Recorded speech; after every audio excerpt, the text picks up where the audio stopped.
Okay, good morning. It's time to start this last morning, this last day. Remember that we are going to have one special session at this time, and after that we are going to do the closing ceremony, and after the closing ceremony we are going to deliver the diploma, okay? That maybe is interesting for many of you. So, some very few words concerning this very, very special session. It's really one honor, it's really one privilege to have in this room the two fathers of the photonics crystals and the photonic crystal fibers. Very few times from this very long journey, people in the world had the opportunity to see and to hear both professors speaking together in one session. And probably no one have up to now the possibility to hear these professors in a room that is not very big, so you can hear very well everything and share everything that these two men are going to share with us. So I feel very happy to have both of these very important persons worldwide here together. So, first of all, Professor Yablonovitch, I don't tell no more that he is the father of the photonic crystal concept and the photonic Bandgap concept, and now in the current is the director of the Center for Efficient Electronics in Energy, are going to deliver here his talk. We feel very happy to have both of you here. It's your time, Professor Yablonovitch.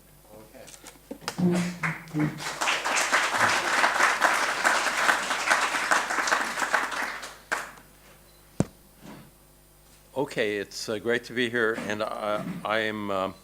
I've been given the assignment of explaining where the photonic crystal concept came from, and give some idea of what it's going to, where it's going. Okay, so the photonic crystal concept has to do with periodicity in nature. So we have, for example, this layered structure. We have layers, and it's periodic in one direction. And this idea was actually put forward by Lord Rayleigh in 1887. We don't see too many references to papers from 1887, but there it is. And this is the title of his paper. So it's a little bit odd title. It's a very strange paper, because in this paper there are two revolutionary concepts. One revolutionary concept was we call today the parametric oscillator. So there it is. And he was so busy he did not have time to submit a completely different paper, so he just joined it at the end of the first paper. So first he discovers parametric amplification. Then and then he adds a couple of more pages, say, well, what about propagation of waves through periodic structures? So he explains that for the first time. And let me share with you some of the slides. Lord Rayleigh, 1887. We'll see where it's going. Okay, so there's a picture of him, and it's quite hard to find. For example, I tried to find it online, but there was one day I simply had to go to a special library of the University of California, and they had the original volumes, and I said, well, I want to see it, and they I had to give them my credit card for security, and they handed me this book that was falling apart, and because it was an old book, and then I was able to Xerox it. So some of these pictures, like the title, are Xerox copies of the book, and then I placed the article online on my own website so people could find it more easily. So the idea is that Lord Rayleigh had figured out what happened in one dimension, and it already had a lot of very interesting physics. But for some reason, no one had analyzed the case for 2 dimensions and 3 dimensions, and so it gave me an opportunity to do that. So it changed. But it took it took 100 years, kind of quite a coincidence. And the strongest reaction I had is that this should have been done 80, 90 years prior, but it was done in the late 1980s. And the idea of going into multiple dimensions gave rise to some 3-dimensional structures. This one is illustrated here, and the way to think about it is as a semiconductor but for light waves. And so here is Maxwell's equations being rewritten, and it looks a little bit like Schrodinger's equation because I have some eigenvalues on the right-hand side. So it's a wave equation. But you see that the structures get to be rather complicated in the 3rd dimension. Now, if you are able to achieve this, then you have a situation where both electronic band structure and photonic band structure can coexist in the same volume. So, for example, we are quite familiar with electronic band structure. There's a energy axis, and then there's a conduction band, and you might have some electrons in the conduction band, and in the valence band you would have holes, and the electrons and holes could recombine, which is one of their important functions. They recombine, and then they emit a photon, and the photon goes along, and normally would just be emitted, but you could have a situation where there's a photonic band gap, so you have a coexistence of the band structure for photons is coexisting with the band structure for electrons, but electron waves have a much shorter wavelength, maybe 1,000 times shorter. So to make it fit on the same graph, you plot the wave vector divided by 1,000. But here's this odd situation that you have a semiconductor for electrons, but then you try to emit light, and it arrives at a band gap for photons. So this is the band gap for photons, and it cannot emit. And in this way, you could, by combining the electronic band structure and the photonic band structure, you could suppress spontaneous emission. So this is a copy from Rayleigh's paper, and it looks, well, it has symbols that we don't use today, but this rho 1 and rho 0 we would recognize today as refractive index. So from this equation, you can then take some square roots, you bring the 1 over to the other side, and so you end up taking a square root of that, and so you end up with the positive sign, negative sign, and you get the 2 band edges. Now, one of the properties of a band gap in one dimension is that it does not require hardly any modulation, very, very tiny modulation. The index change could be very infinitesimal. And so Rayleigh recognized the infinitesimal band gap in one dimension. And so he says, he discussed in a recent paper the propagation of waves in a laminated medium. Okay, that's a periodic structure. And he says, however slight the variation in refractive index, reflection, notice the strange non-standard spelling, the reflection is total, provided you're close enough to the band gap. In other words, the wavelength has to correspond to the periodicity of the structure. And so he had this already recognized by 1888. He recognized that in one dimension, only an infinitesimal index contrast was enough to get a band gap. And so that's very different from the two-dimensional and three-dimensional case, where a very substantial index contrast is essential. But it is amazing to see all these things already worked out in those early days. But it was actually quite difficult to do in 2 and 3 dimensions. For example, in 1 dimension, it's just periodic, it's just layers. But in higher dimensions, for many years, nobody had any idea what the correct geometrical structure was. And also, they had the challenge, a very small index contrast would not be sufficient, but how much index contrast would be needed? That was completely unclear at the beginning. And there were some false starts. And so I suffered editorials written in Nature about the photonic bandgap concept failing, and this was written by the editor of Nature who liked to stir up controversy. And so it was very challenging the first 2 years because we had no idea if this would work at all. We didn't know the structure, and we didn't know how much index contrast we needed. So finally, something showed up, and let's see. This one is supposed to turn into a movie. Let's see if I can turn that one into a movie. So yes, here it is. So it's sort of playing. It starts very slowly. Let's see what happens. So it gives you an idea of the type of structure. So it's a very non-trivial structure. It has these holes in it.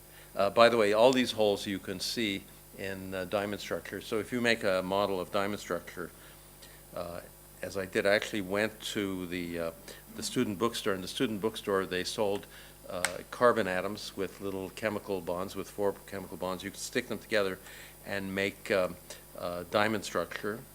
And in the diamond structure, you can see the holes, like you just saw there. And it's quite amazing in that regard. So what the structure is consisting of is the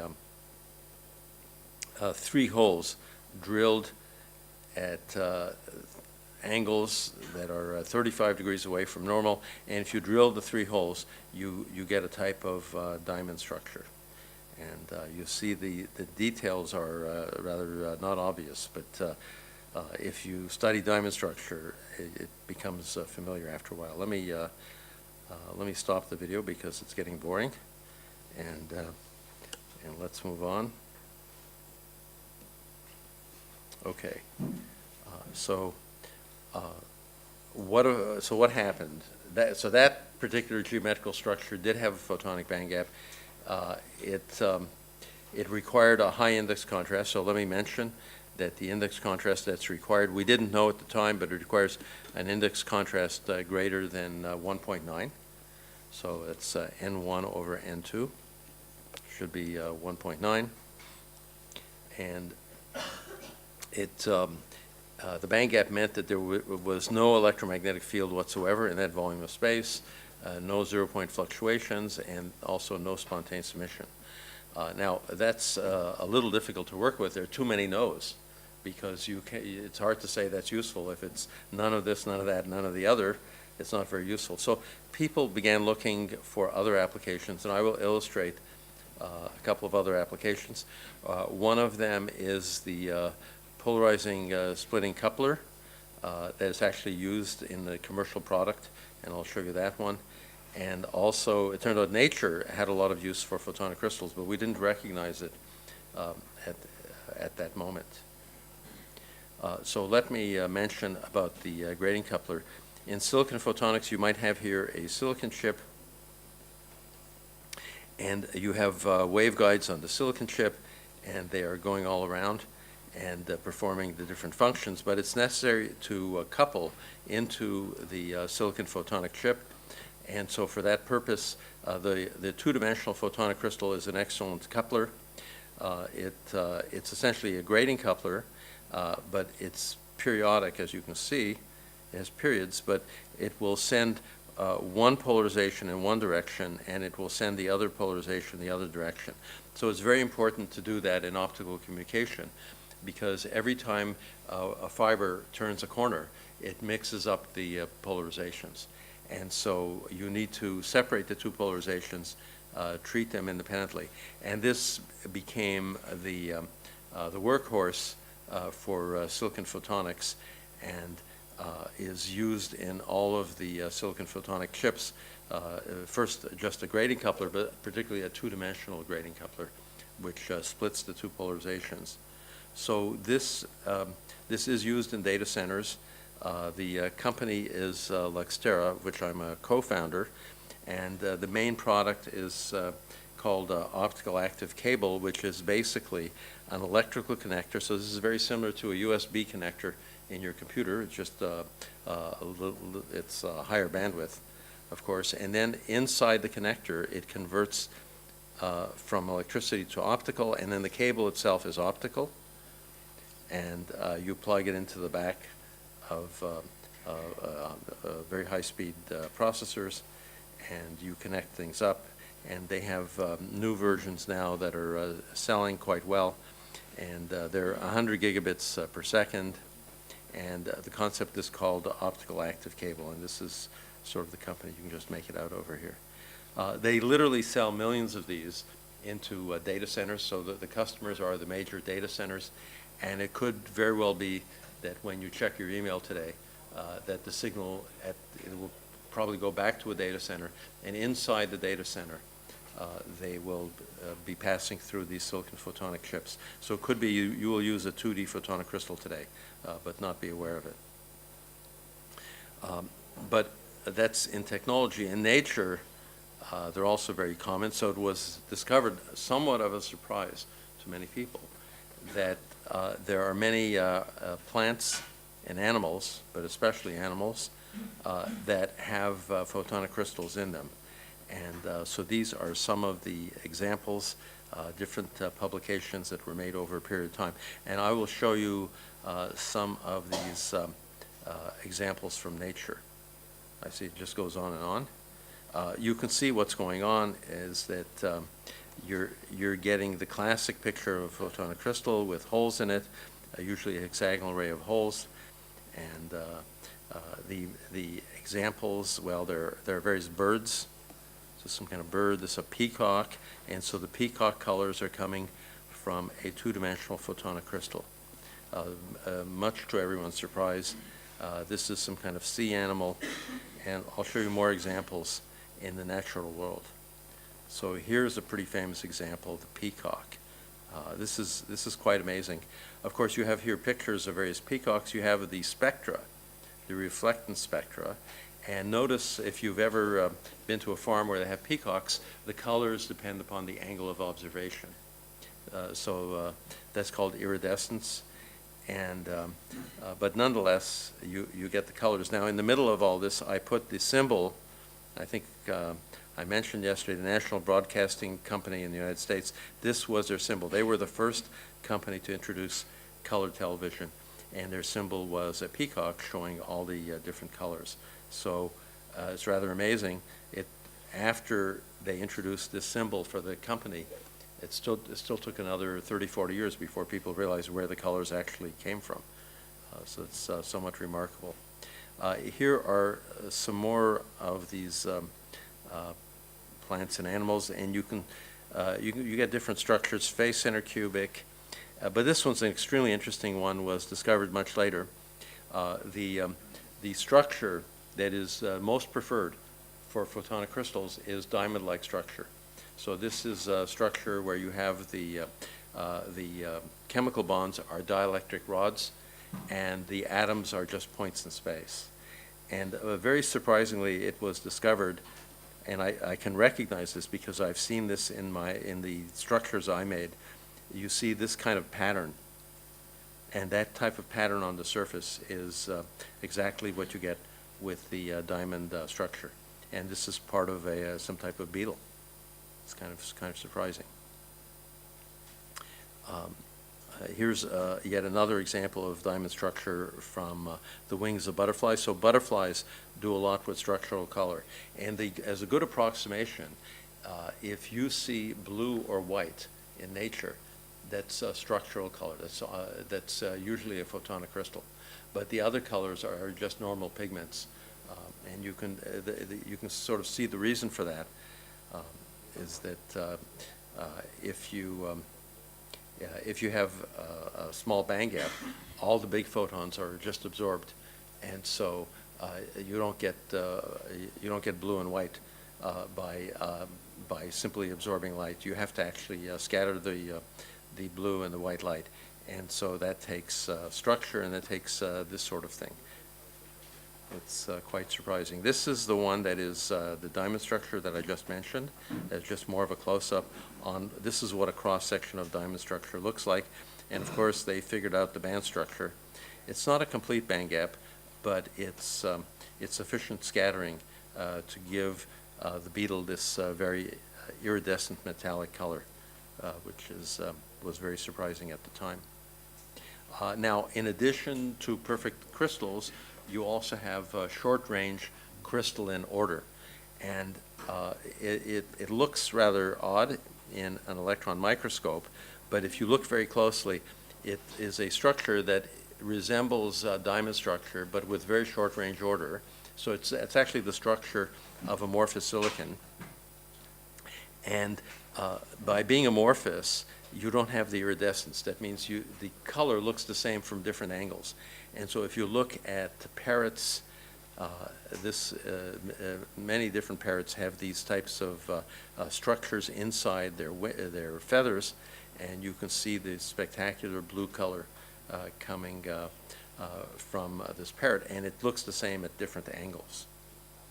So it's non-iridescent. And there it is, non-iridescence. This was worked out by some scientists at Fudan University in Shanghai. And it's amorphous silicon structure. Here I have some other examples in nature. This is a movie. This is a lizard, which it's a chameleon actually. It changes color. This is the original color. You can see on the lower right-hand corner.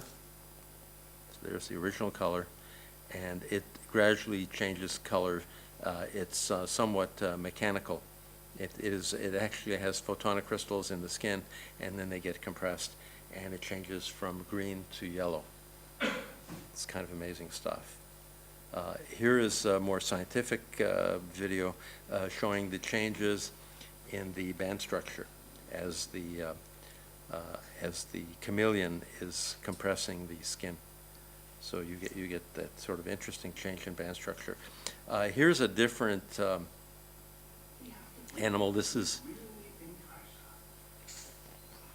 a bird that is trying to mate, and it's trying to mate with the other bird, and it wants to show them the other bird something very spectacular. You'll see in a minute.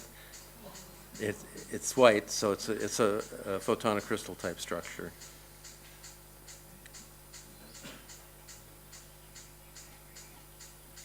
And the female is not impressed.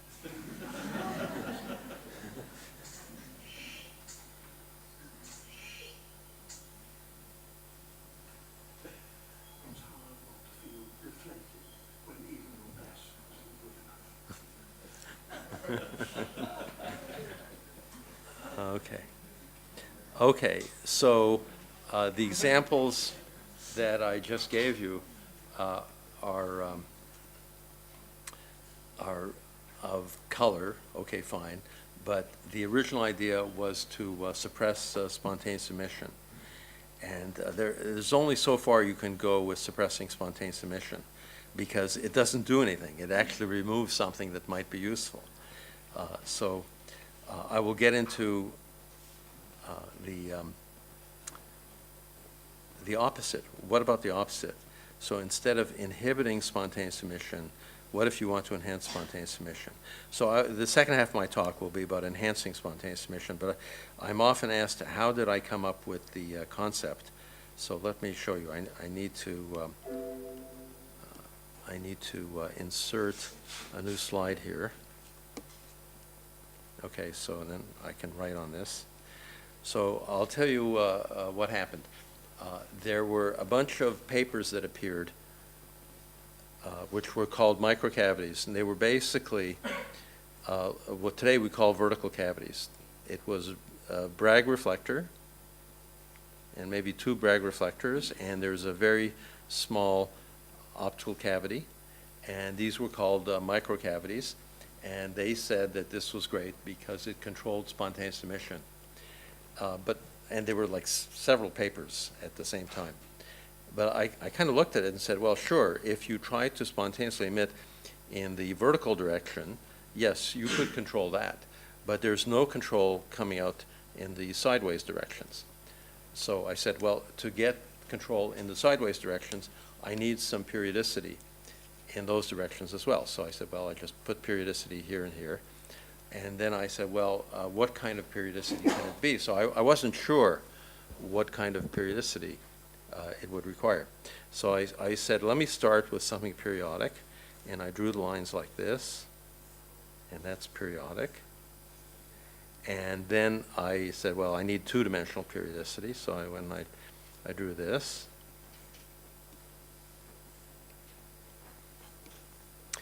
And I said, okay, that's fine, but what does it really consist of? So I said, oh, every time there's a vertex like that, it means you build up a high refractive index because 2 lines are overlapping. So I did this.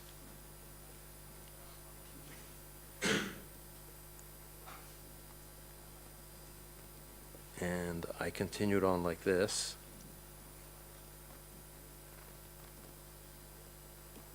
And you see where it's going is that I just squint my eyes and I say, oh, there's a lot of sort of index right where the 2 lines cross.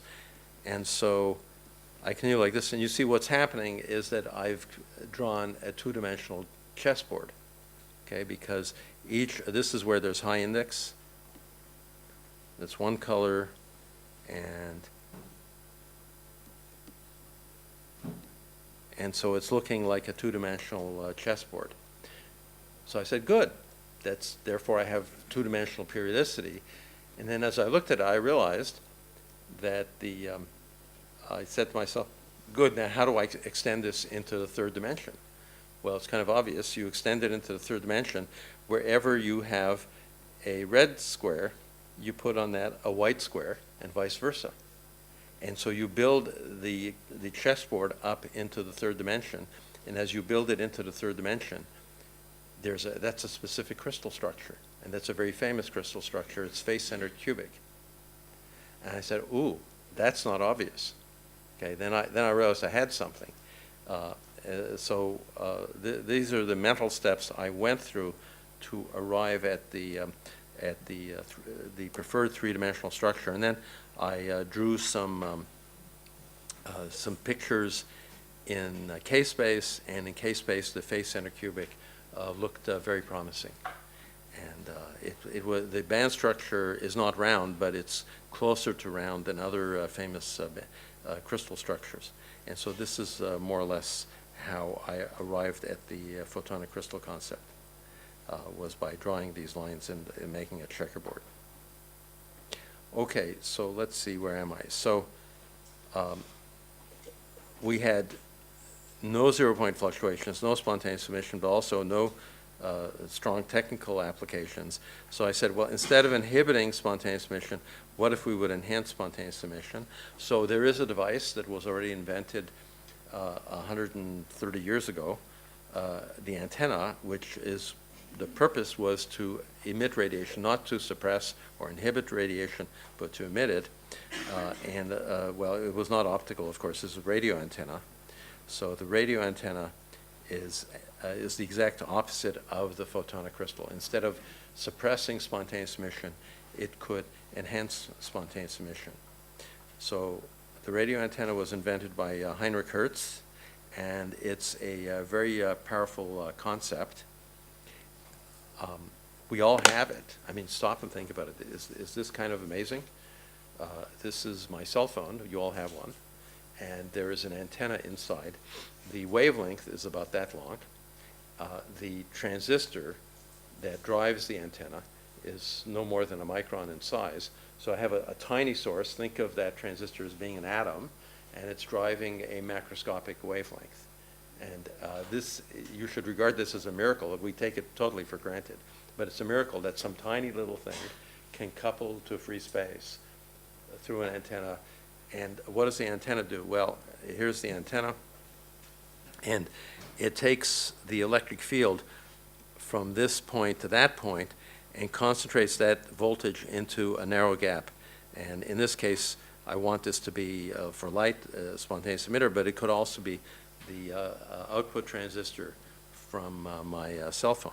And then remarkably, it radiates approximately 1 watt of radiation.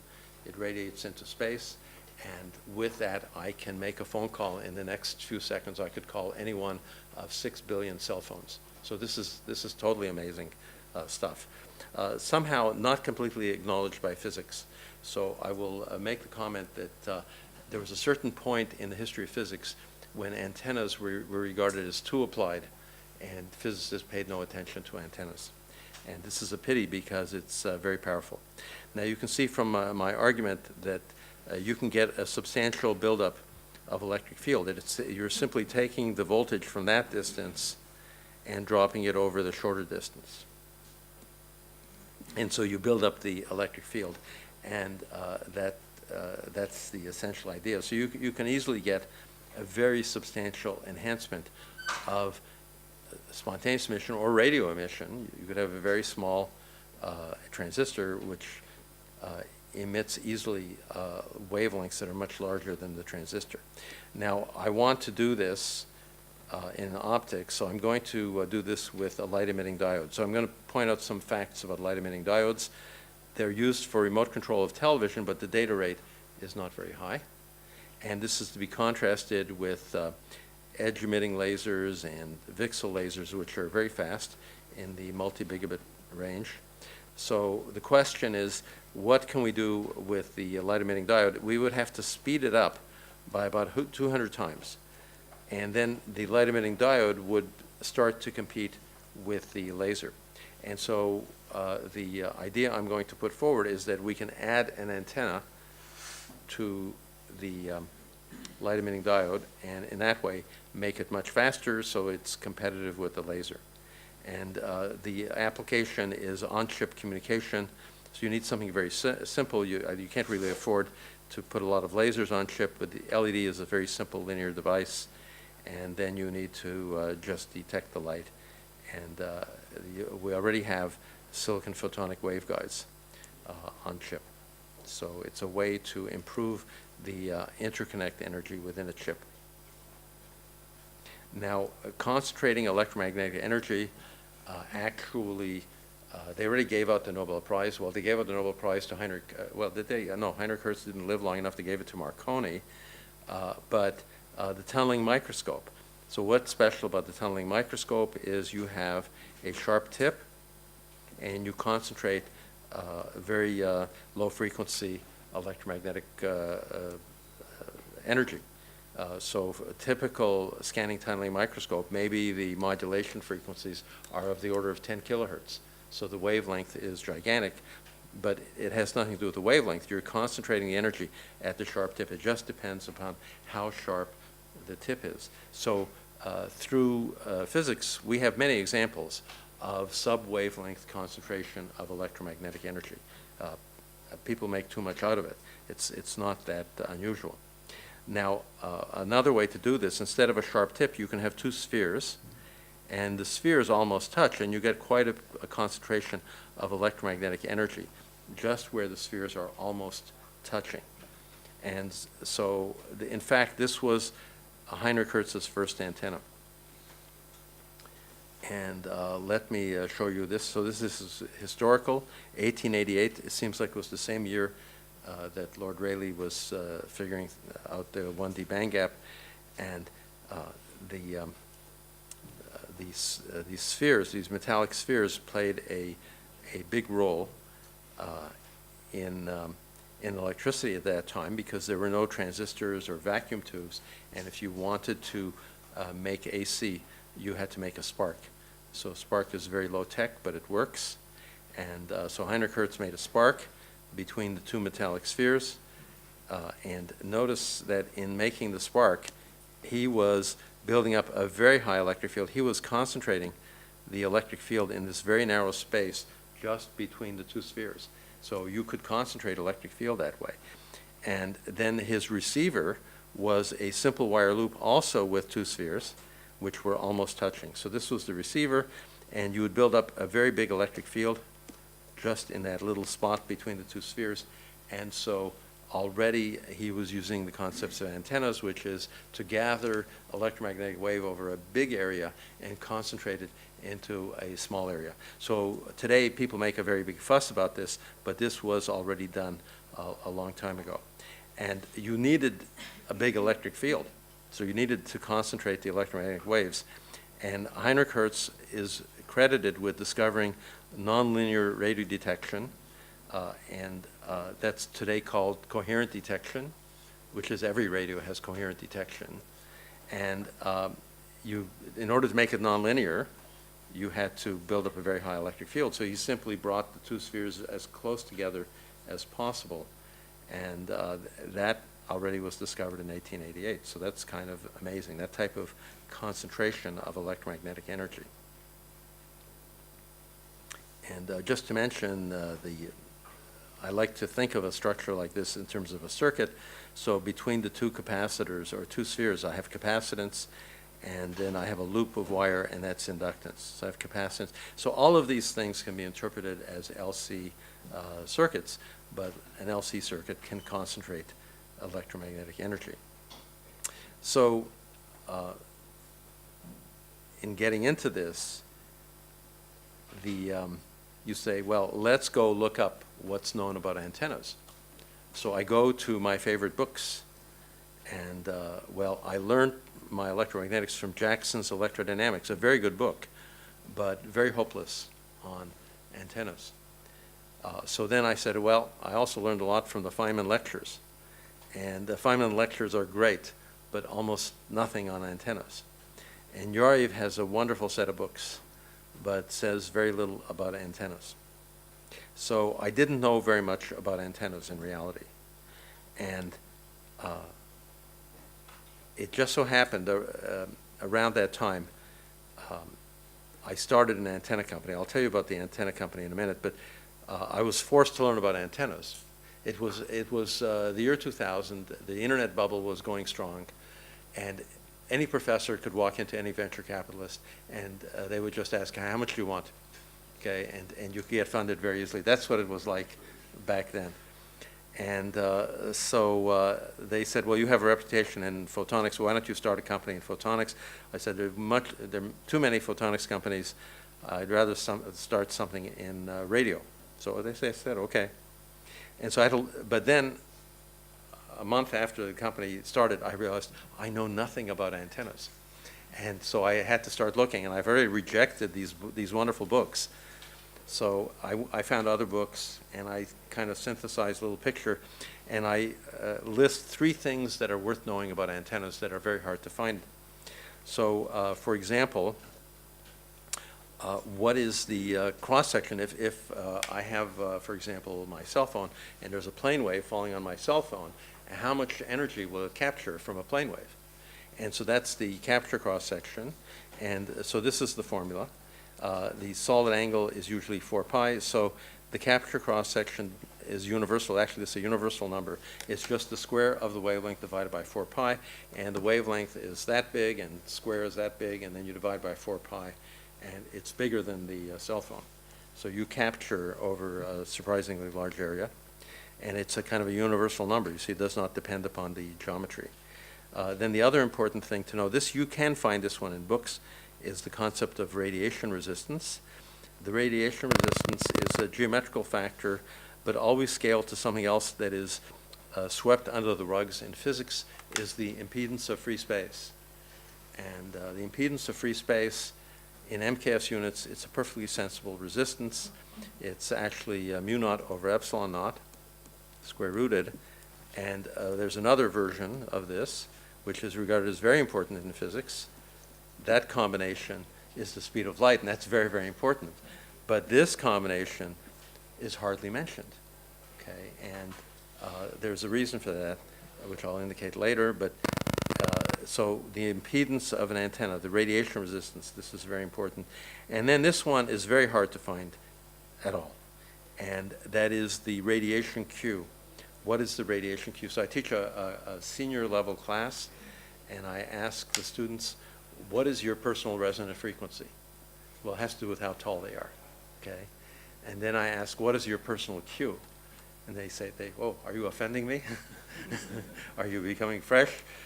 And yes, every antenna has a radiation cue, and there's a kind of a universal inequality. And this universal inequality was only discovered at the end of World War II. And it is essentially an inequality that tells you what is the lowest radiation cue that you can achieve, and it depends upon how big you are. So this is the size of the structure. That's called the Wheeler limit, so it's very important. So I will go very quickly over the 3 things to know about antennas. The cross-section, there's your cross-section, and if you have a very directive antenna, it can be bigger according to the acceptance angle. So what's remarkable about this, it doesn't matter. Your antenna could be a very small paper clip, but it would still have the same cross-section. Well, obviously, it would be much larger than the antenna. Now, the concept of radiation resistance works out. I can derive it very easily, so let me do that. One of the things we do learn in physics is that radiation depends upon acceleration.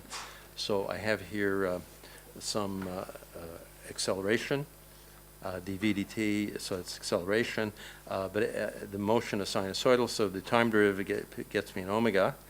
And then I have the number, and of course it's a number of electrons. So I have the number of electrons times the velocity.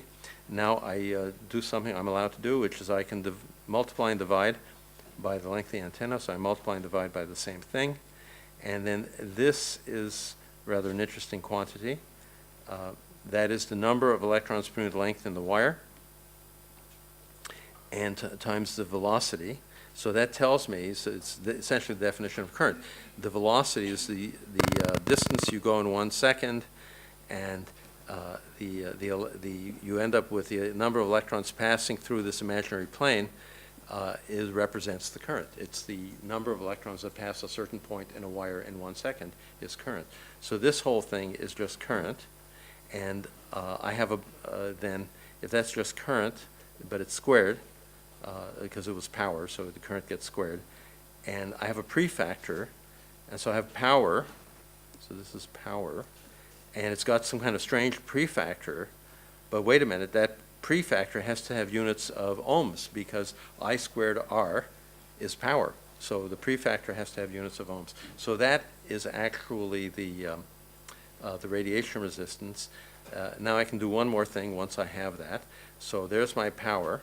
It is proportional to radiation resistance, and now I can reverse it and say, well, that is power emitted, but it has to be balanced by the power absorbed. So the power absorbed depended upon the cross-section. So in this way, I can talk about the current, the AC optical current. So once I know the radiation resistance, I can define the AC optical current. So if someone says, how powerful is your laser? Say, oh, my laser is very powerful. It's 100 amps AC. Well, nobody would speak that way. They would use the units, they'd say watts per square centimeter. That's how powerful my laser is. But with this formula, you can switch back and forth. You can talk about a watts per square centimeter intensity, or you can talk about current, or you can convert it into voltage units. So you say, how powerful is my laser? Oh, I've got a 10-volt laser. 10 volts meaning it'll produce 10 volts in an antenna structure. So that's radiation resistance, and this is why it's not discussed much in physics, because in physics, when I was a student, we adopted the CGS units, and the 377 ohms in MKS units, in CGS units, rather disappears. It just looks like the reciprocal of the speed of light. And so you don't notice that you're dealing with something very important, which is the radiation resistance. And you can pop the radiation resistance into a circuit with ohmic resistance and worry about the efficiency and so forth. Okay, so there are circuit models. And the idea of a good antenna should be of the order of 50 ohms. A bad antenna would be of the order of 1 ohm. And typically on a cell phone, you do have a bad antenna, so you have to do things to fix it. The reason it's bad is that the cell phone is rather smaller than the wavelength. Okay, now this is the one that is the hardest to find in literature. It's called Wheeler's limit. Harold Wheeler was a famous radio prodigy. So just like we have the teenagers are now computer prodigies, 100 years ago, the teenagers were radio prodigies. Wheeler was a teenager literally 100 years ago, and he had discovered many things about radio, but this one he discovered but only when he was middle-aged. He finally discovered this formula, which is named after him, but it answers the question, what is the difference between a good antenna and a bad antenna? So the only difference is bandwidth. So if you have a good antenna, you have a nice wide bandwidth, and if it's a bad antenna, let's say a paperclip, then what happens, it's still an antenna, it still has the same cross-section, even though it's very small, but the penalty is in bandwidth. So every piece of metal, this is something I teach, is every piece of metal is an LC resonator, but every LC resonator is an antenna, and the penalty is bandwidth. So that's Wheeler limit. Now, I learned all these things about antennas. I had to, because I was in this company, Ethertronics. I had employees to be concerned about. We had to produce a product, and so the company, in due course, for the first 2 years, the product was no better than other people's antennas, and we had very little revenue. But then we had a physics idea, and the physics idea led to higher performance. And so we gained traction. We started gaining market share. We became the biggest independent supplier of cell phone antennas. We were the major supplier to Samsung, and we ended up, over the course of time, shipping 2 billion antennas, which is rather amazing that there's a product category that you can talk in terms of billions. But I finally sold the company in January to this other company, and so I'm out of it now, but it was quite an educational experience for me to do that. So now I want to do antennas in optics. Now, there's a lot of confusion because physicists do not understand antennas, so they keep rediscovering antennas and giving it a new name. So optical antennas, let's go back here, optical antennas are not plasmonics.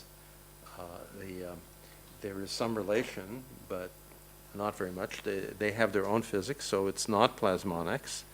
And people say, oh, optical antennas, that must be the Purcell effect. Well, if you go to an antenna engineer, I don't recommend congratulating him on his excellent use of the Purcell effect. He won't know what you're talking about. Okay, and then other models today, local density of optical states, that also is not exactly what an antenna is. Antenna has its own physics. It dates back to Hertz. It's rather amazing. It enables you to concentrate electromagnetic energy sub-wavelength. Now, then you can ask, well, that's great. If you concentrate the electric field, you could have a big electric field. And so instead of starting with a real electric field, I would like to start, if you'll permit me, with 0-point oscillations. We're surrounded by 0-point noise. And this is particularly true at optical frequencies. And so you build up a 0-point electric field. That's why I have the subscript 0. You build it up at the vertex of an antenna, and you can build up very large 0-point fluctuations. Now, there is a model of spontaneous emission that says spontaneous emission, it's the same as stimulated emission, but it's stimulated by a 0-point electric field. So clearly, I can enhance the spontaneous emission because I'm building up a 0-point electric field. Now, let me contrast that with a laser. So in a laser, you have a pump electric field, and you get gain, and you build up intensity that way. So you'd have one photon coming in, and you'd have 2 photons coming out, and so you can get a stimulated emission at a high speed. Now, there's a difference, though. To get rapid stimulated emission, you have to pump it with a real electric field, whereas spontaneous emission, you pump with an imaginary field. It's the 0-point field. And with a real field, you can't use an arbitrarily strong pump. You can destroy your medium. But with a zero-point field, you can make it very, very strong, because zero-point fields are not regarded as capable of destroying anything. Some people even regard them as kind of imaginary concepts. So by this argument, I can stimulate the zero-point fluctuations and build up spontaneous emission, which in principle could be faster than stimulated emission. So this would put us in a new regime.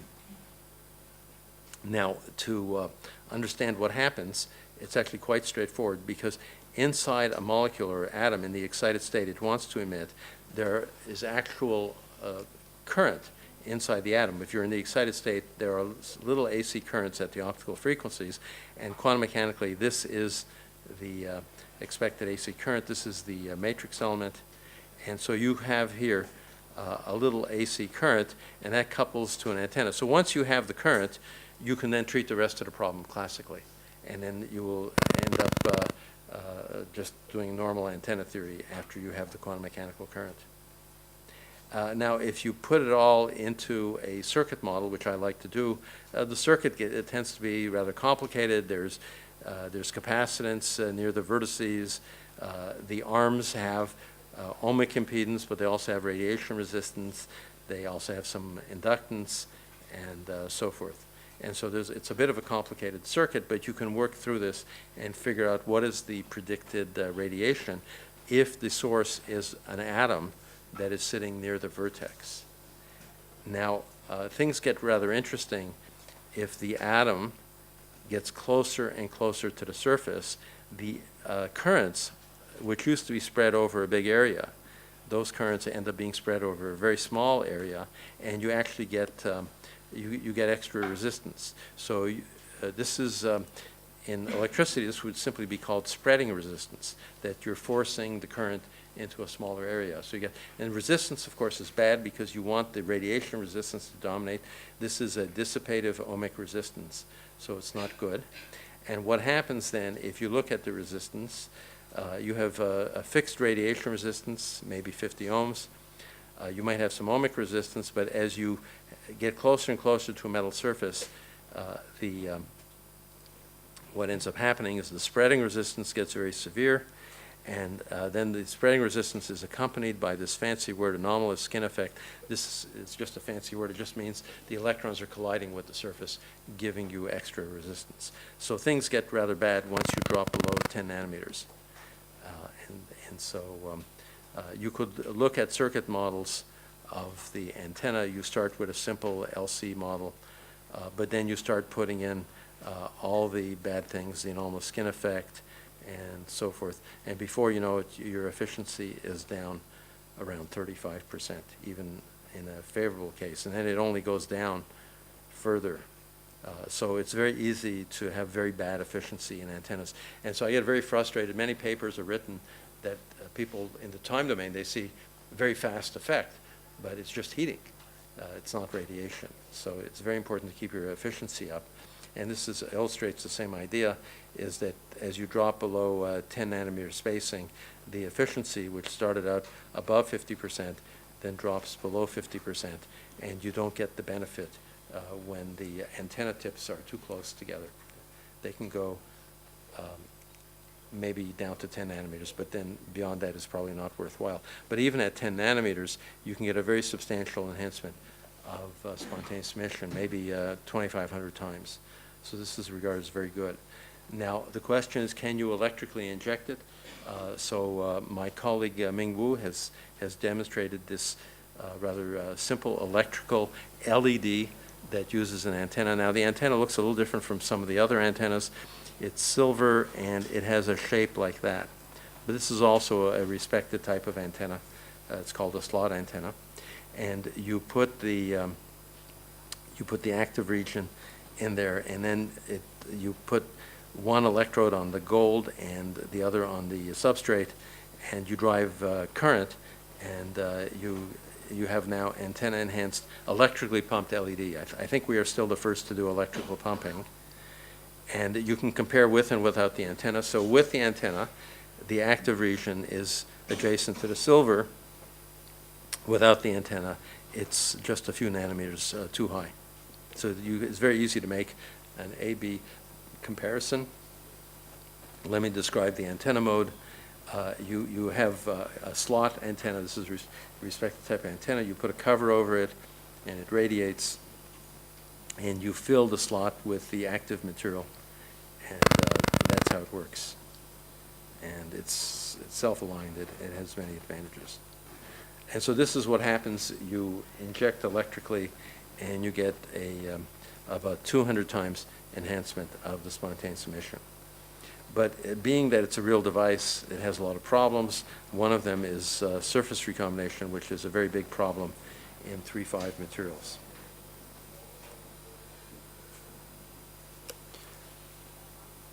This is more examples of enhancement, and of course it depends upon how long the slot is. And so you can tune the slot, and we tune over the range of wavelengths that are interesting in optical communication. And so this is your enhancement factor. We got to about 200 with the size structure we had. So this is our goal, is a short distance optical communication, but there are certain difficulties. So I have just a couple of quick slides, but this is if you're a specialist in designing semiconductor p-n junction devices. You have to fight non-radiative recombination, shock-Reed Hall recombination.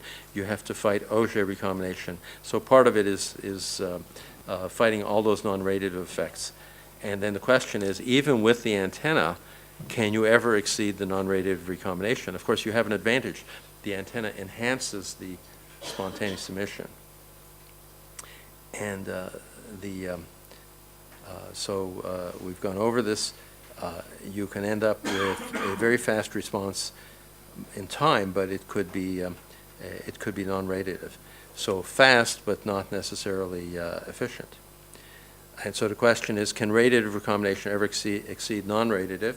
So one is you can get insights from plotting a semi-log plot of the IV curve of the diode, and very famously, there's diode quality factor 2. So the non-radiative current tends to grow more slowly. So if you pump hard enough, eventually, if you have enough enhancement from the antenna, eventually you go from the non-radiative to the radiative situation and get reasonable efficiency.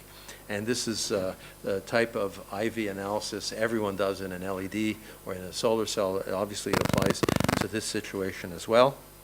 And so what you have to do is you have to increase the doping, because that increases the radiative rate. So you get in the BNP, the radiation in a semiconductor, but it's enhanced by the antenna and can also be enhanced by heavy doping. So you do both of those.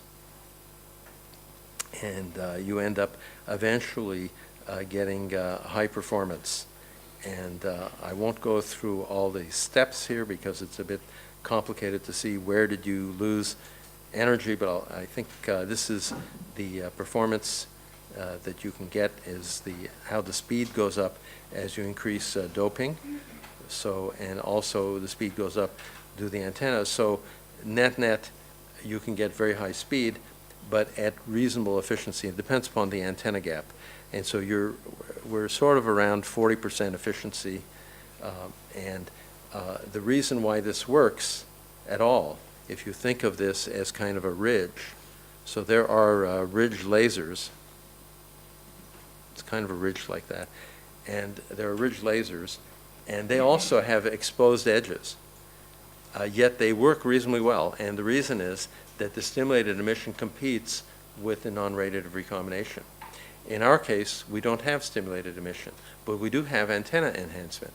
So the antenna enhancement is competing successfully with the non-radiative recombination, giving a net efficiency that's reasonably good.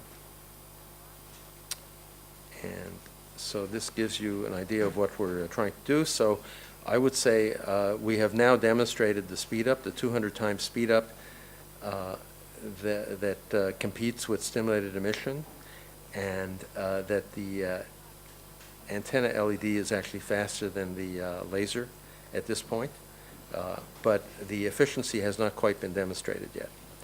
We're hoping to get toward 50% efficiency.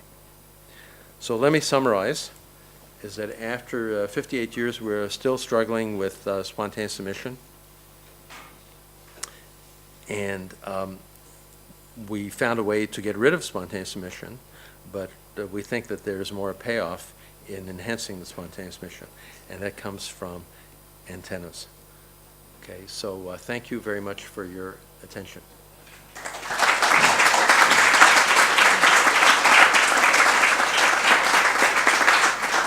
Thank you very much for the very instructive talk, master talk. And now it's time for questions. Are there any questions? Yeah, please.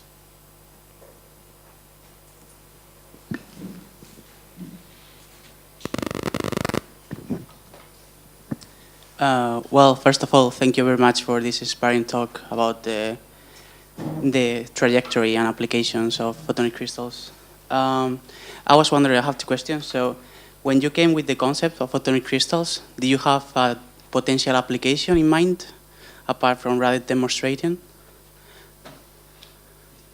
Yes, that's a good question, and yes, I did have an application in mind. The application was for lasers.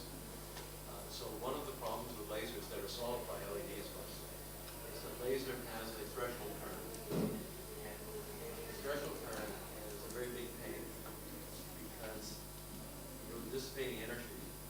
Until threshold, you're dissipating energy, but you're producing no light. And so the idea was to, well, then you ask, well, where is the threshold current going? It's almost all going into spontaneous emission.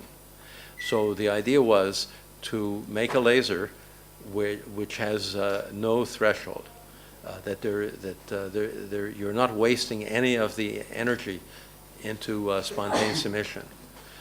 So people have made such lasers. They're not that practical because they tend to be low power. For long distance optical communication, you need power. So at a certain point is that, well, if it's a low power laser, maybe we get rid of the laser, just make an LED. Okay, and so that was more or less the evolution. But it was kind of a big deal, and at the time, to improve lasers. And we had to get permission to publish. When I was at Bell Labs at the time, we had to get permission to publish, and it went up to the vice president, had to agree to publish it. And he sent, and he liked the rationale because it was a practical rationale. So he sent me back a little note, which they don't usually bother to do, saying, it's very good that you have an application, because as the leader of the organization, he had to justify our research, so it was a helpful justification.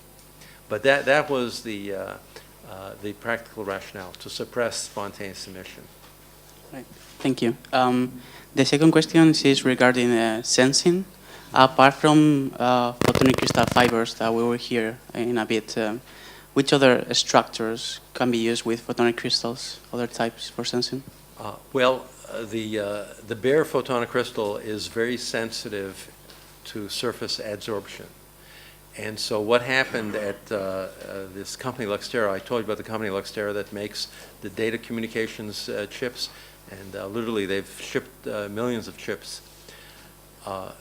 There was at a certain point that happens in companies, you know, as a co-founder of a company, I don't do much because the people in the company are very smart and they can figure everything out. But sometimes they need a peacemaker because they're quarreling with one another. So at a certain point, the CTO was quarreling with the CEO, and he resigned in a huff. And he says, "I will start my own company." But he couldn't start another data communications company. So he started a company for medical sensing, and essentially it consisted of photonic crystal cavities or other nanocavities, but the surface was functionalized with antibodies. And so there would be some biological molecule that would stick to the antibodies, shift the natural frequency. And so the company's name is Genelite. So that's sort of a sensing application. And of course, you can tell the person who did this, the CTO, his name is Kerry Gunn. He's a very strong-willed person. Okay, and he is very happy with his new direction. And there's obviously the whole thing is based upon silicon photonics, but the research is almost all biological.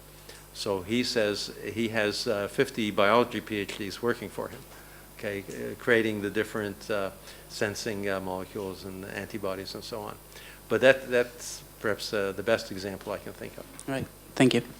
Okay, any other question?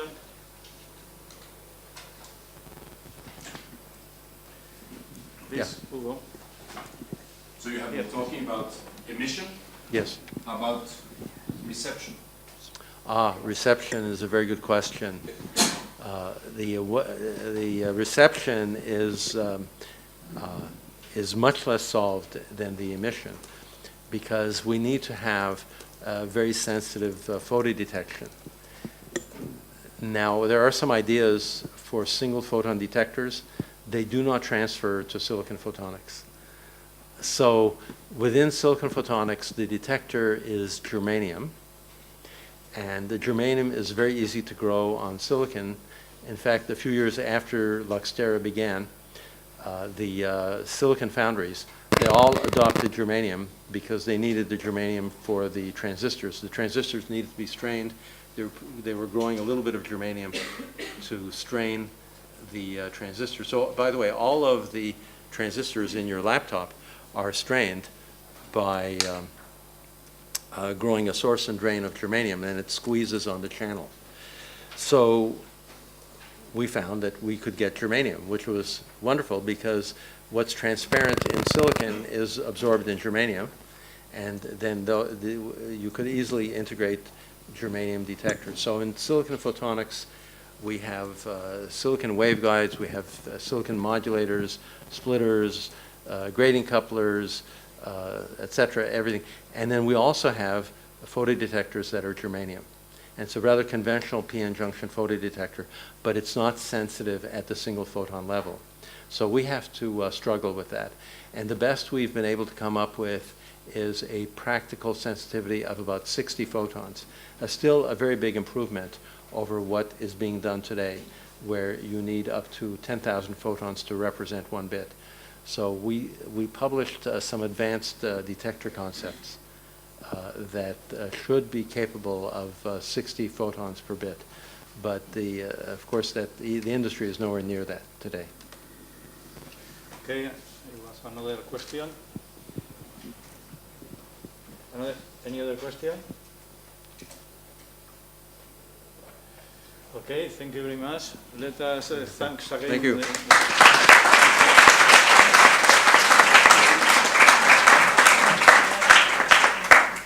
Okay, we are going to be here at 11 o'clock, okay? 11 o'clock. Well, we have a break.